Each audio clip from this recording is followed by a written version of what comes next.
Fanfiction Orelsan et Gringe, chapitre 2. Bon, de toute manière, je l'aimais pas trop cette Julia. Elle était chiante, dit Aurélien. T'inquiète mec, elle ne t'aimait pas non plus, je te rassure. Et du coup, tu vas faire quoi? Bah comme d'hab, non, répondit Gringe surpris par la question. Je pensais squatter chez toi quelque temps. C'est ça, exploite-moi. Tu reviens toujours vers moi quand tu te fais jeter ailleurs. Jaloux chéri, lança Gringe à voix grave, se laissant prendre au jeu.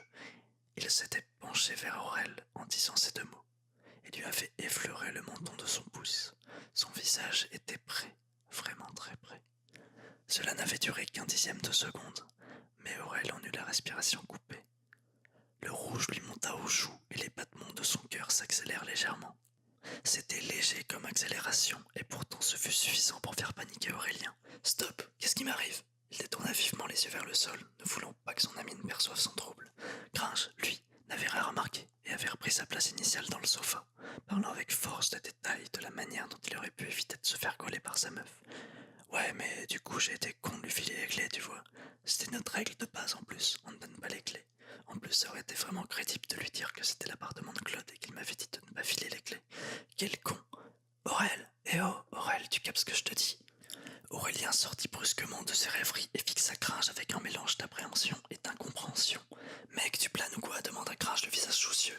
Ouais, non, t'inquiète, chuchota Aurélien en secouant la tête. Tu disais quoi? Gringe reprit son histoire et Aurélien prit soin de se décaler de l'autre côté du canapé.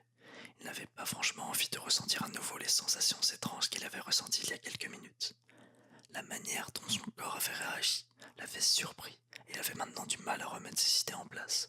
Son cerveau semblait comme embrumé. Les deux hommes discutèrent jusqu'à une heure tardive, enchaînant bière, blagues et séries télé. 1 heure du matin, c'était le genre de soirée banale qui pouvait se répéter plusieurs fois par semaine sans que l'un des deux ne se lasse. De temps en temps, l'un d'eux se sentait empli d'un enthousiasme fougueux, généralement le samedi, et entraînait l'autre dans de grosses soirées ou des plans farfelus pour pécho de la meuf.